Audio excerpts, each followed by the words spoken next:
I am Rahnuma, currently majoring in cybersecurity at Daffodil International University. আজকের video লেকচারে আমরা additional কিছু defect state ছিল সেগুলো সম্পর্কে আলোচনা করব। প্রথমেই আছে রিজেক্টেড অ্যান্ড ডিফার্ড। প্রথমেই আমরা জানবো রিজেক্ট স্টেট সম্পর্কে। তো নর্মালি কখন একজন ডেভেলপার রিজেক্ট করে দেয় সেটা যদি আমরা দেখি, যদি কোনো ডিফেক্ট ডুপ্লিকেট হয় বা নট আ ডিফেক্ট হয় বা নন রিপ্রোডিউসেবল হয়, এই তিনটা কারণে আমরা সেটাকে বা একজন ডেভেলপার সেটাকে রিজেক্টেড করে দেয়। তো এই তিনটা অপশন অ্যাকচুয়ালি কি এটা সম্পর্কে আমরা একটু পরে জানবো। তার আগে আমাদেরকে জাস্ট মাথায় রাখতে হবে আমরা কখন এটাকে রিজেক্ট করি। রিজেক্ট করব ডুপ্লিকেট হলে, নট আ ডিফেক্ট হলে এবং নন রিপ্রোডিউসেবল হলে। এই তিনটা কারণে আমরা রিজেক্ট করি। ওকে, অ্যান্ড এই রিজেক্টের কারণ কি, যদি ডেভেলপারের কাছে এটা ফিল হয় যে এটা কোনো জেনুইন ডিফেক্ট না, তখন এটা জাস্ট আমাদেরকে আপাতত মাথায় রাখতে হবে। দেন একটু পরেই আমরা আবার বিস্তারিত জানতে পারবো এটা সম্পর্কে। অ্যান্ড এই রিজেক্ট যে স্টেটটা ছিল সেটা কোথায় ছিল সেটা যদি একটু আপনাদেরকে দেখাই। এই যে ওপেন স্টেটে আসার পর যদি ডেভেলপারের কাছে মনে হয় যে না, এটা ফিক্স করার তেমন কোনো প্রয়োজন নেই, তখন সেটা রিজেক্ট হয়ে যায়। বা ডেভেলপারের কাছে যদি মনে হয় যে এটা ভবিষ্যতে ফিক্স করা যাবে, তখন সেটা ডিফার্ড হয়ে যায়। ওকে, এইটা ছিল এই দুইটা স্টেট যেটা নিয়ে আমরা এখন কথা বলছি। তো ডিফার্ড এই অপশনটা নিয়ে যদি কথা বলি, দ্যাট মিনস এই স্টেটটা নিয়ে যদি কথা বলি, এটা হচ্ছে এটার প্রায়োরিটি খুবই কম। It's a low priority, not a high priority. Okay, সেটাকে আমরা বলি ডিফার্ড করে দেওয়া বা ডিফার্ড স্টেটে চলে যাওয়া। তো এটা কেমন, যেমন ধরুন যে যেটা আমরা ফিউচারে আপডেট করব, একটা সফটওয়্যারের ফিউচারে আমরা কিছু একটা আপডেট করব, সেটাতে একটা বাগ পাওয়া গেছে, তাহলে ওটা তো ফিক্সড করার এখন দরকার নেই, কারণ ওটাকে আমরা ফিউচারে আপডেট করব। তাহলে সেটাকে আমরা ডিফার্ড স্টেটে পাঠিয়ে দেব যে আমাদের কাছে এই বাগটা আছে, ইটস ট্রু যে এটা একটা বাগ, কিন্তু এটাকে আমরা এখন ফিক্স করব না, এটাকে ফিক্স করব আমরা ফিউচারে। যদি আমরা একটা এক্সাম্পল দিয়ে বোঝার ট্রাই করি, তাহলে আপনারা দেখে থাকবেন যে বিভিন্ন সফটওয়্যারে কয়েন কালেক্ট নামে একটা অপশন থাকে, যেমন দারাজিও আছে, আবার মেবি এটা বিভিন্ন app like my GP and বিভিন্ন টাইপসের এটা আছে, রাইট? বিভিন্ন টাইপসের অ্যাপে আছে।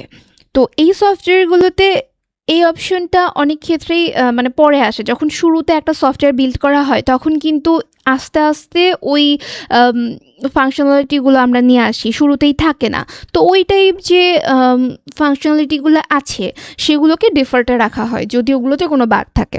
আশা করি বোঝাতে পেরেছি রিজেক্ট অ্যান্ড ডিফাল্ট কখন হয় এবং এই কাজটা কে করে। এই কাজটা একজন ডেভেলপার করে। কেন? কারণ ডেভেলপারই তো হচ্ছে ওপেন স্টেটে কে কাজ করে, ওপেন স্টেটে কাজ করে একজন ডেভেলপার। সো এই কাজটা অ্যাকচুয়ালি ডেভেলপার করে। সে রিজেক্ট করবে নাকি ডিফাল্টে যাবে, এটা ডেভেলপারের ডিসিশন। এবার আমরা duplicate, not a defect and non reproducible সম্পর্কে জানবো। একটু আগেই আমরা যখন রিজেক্টেড স্টেট পড়ছিলাম, তখন এখানে আমরা তিনটা অপশন দেখেছিলাম, তিনটা স্টেট দেখেছিলাম। এই তিনটা স্টেট সম্পর্কে একটু জানবো। বেসিক্যালি এটা স্টেট না, এটা হচ্ছে তিনটা টার্ম, যে টার্মের কারণে আমরা ওটাকে রিজেক্টেড করে দিই। ডুপ্লিকেট মানে হচ্ছে, ধরুন যে একজন ডেভেলপারের কাছে অলরেডি একটা বাগ আছে, সেই বাগের নাম আমি ধরছি এ নামের একটা বাগ একজন ডেভেলপার অলরেডি সলভ করছে। দেন সেই ডেভেলপারের কাছে অ্যাগেইন আরেকটা বি নামের বাগ আছে, কিন্তু সে দেখলো যে বি বাগটা যেটা ওই এ বাগ, মানে সেম বাগই আলাদা আলাদাভাবে ডিটেক্ট করা হয়েছে অ্যান্ড সেটা একজন ডেভেলপারের কাছে দেওয়া হয়েছে সলভ করার জন্য। ধরুন যে কেউ একজন সাবমিট বাটনটা কাজ করছে না, এইটা টেস্টার সেটা করলো, আইডেন্টিফাই করলো, দেন সেটা হচ্ছে ডেভেলপারকে দিয়ে দিল। তো ডেভেলপারকে দিয়ে দেওয়ার পরে দেন অ্যাগেইন লগ ইন পেজের ডেটাগুলো কালেক্ট হচ্ছে না, এরকম একটা বাগ, সেটাও হচ্ছে ডেভেলপারের কাছে দেওয়া হলো। তো লগ ইন পেজের মধ্যে কেন হচ্ছে ডেটাগুলো কালেক্ট হচ্ছে না? কারণ সাবমিট অপশনটা ঠিকমতো কাজ করছে না। তো আলটিমেটলি দেখতে গেলে এই দুইটা ডিফেক্ট কিন্তু সেম, দ্যাট মিনস এটা কি একটা আরেকটা ডুপ্লিকেট, রাইট? তো এই পজিশনটাকে আমরা বলতেছি ডুপ্লিকেট। তো যখন ডেভেলপার দেখবে এরকম ডুপ্লিকেট সিচুয়েশন ক্রিয়েট হয়েছে, তখন সে এটাকে মার্ক করবে ডুপ্লিকেট হিসেবে অ্যান্ড দেন সেটাকে রিজেক্ট করে দেবে। মার্ক করবে ডুপ্লিকেট হিসেবে, দেন সেটাকে রিজেক্ট করে দেবে। ওকে, দেন আমরা এখন জানবো নট আ ডিফেক্ট সম্পর্কে। নট আ ডিফেক্ট স্টেটটা হচ্ছে এটার কোনো ইম্প্যাক্ট নেই। একটা বাগ আমরা পেয়েছি, ডেভেলপারের কাছে একটা বাগ আছে, যে বাগটার কারণে ওই সফটওয়্যারের উপরে কোনো ইম্প্যাক্টই পড়ছে না, তাহলে ওই বাগটা ফিক্স করা আসলে ওই মুহূর্তে জরুরি না। ওকে, একটা উদাহরণ দিয়ে যদি বলি, ধরুন যে সার্চ অপশনে যখন একজন ইউজার সার্চ করছে কোনো কিছু, তখন এখানে সার্চ করার পরে আমরা যখন সার্চে লিখি তখন নিচে অনেকগুলো অলরেডি রেফার কিছু সার্চ আসে না, রিলেটেড সার্চ, ওগুলো চলে আসে। তো সেটাকে অ্যালফাবেটিক্যালি সেটা অ্যাসেম্বল হচ্ছে না। এটা একটা বাগ যদি পাওয়া গেল, তো এইটা অ্যাকচুয়ালি সফটওয়্যারের উপরে কিন্তু কোনো ইম্প্যাক্ট মানে ফেলছে না। হ্যাঁ, সফটওয়্যার কিন্তু ঠিকমতো কাজ করছে, সার্চ অপশনও ঠিকমতো কাজ করছে। তো এই সিচুয়েশনের যে বাগগুলো পাবে সেটা আমরা হচ্ছে রিজেক্ট করে দেব। এখন দেখেন, এরকম চিন্তা মাথায় আসতেই পারে, তো কেন আমরা এটাকে ফিক্স করছি না? তার কারণ হচ্ছে আমাদের কাছে সময় অনেক কম। আমরা যত বেশি টাইম স্পেন্ড করব তত বেশি কস্ট বাড়বে।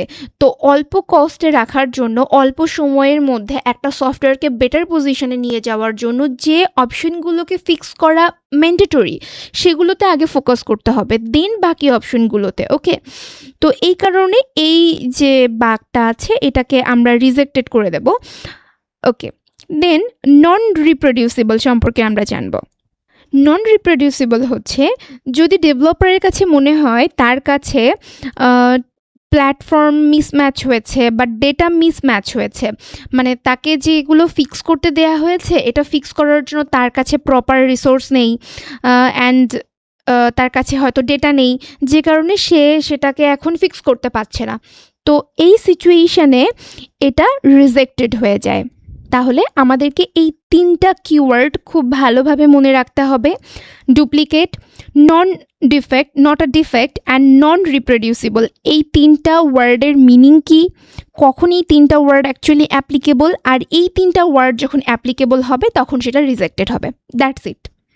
এবার আরও কিছু স্টেট সম্পর্কে আমাদের জানতে হবে, সেটা হচ্ছে কান্ট বি ফিক্সড, আরেকটা হচ্ছে not more information.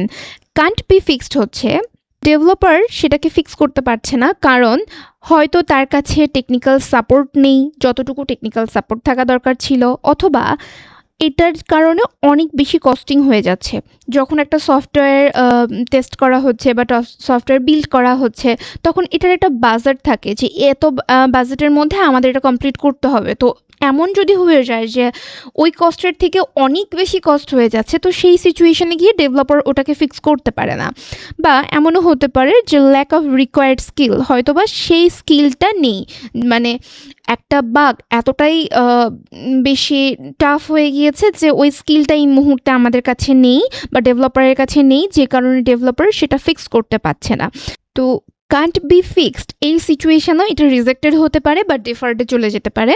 And need more information হচ্ছে একজন ডেভেলপারের কাছে সাফিসিয়েন্ট বা ক্লিয়ার কোনো ডকুমেন্ট নেই। ওকে, একজন টেস্টার তাকে একটা প্রবলেম বলেছে, বাট সে যে ডকুমেন্ট প্রোভাইড করেছে সেটা ইনসাফিসিয়েন্ট ছিল বা আনক্লিয়ার ছিল, যে কারণে ডেভেলপার সেটা বুঝতেই পারছে না যে তাকে অ্যাকচুয়ালি কী ফিক্স করতে হবে বা কীভাবে ফিক্স করতে হবে।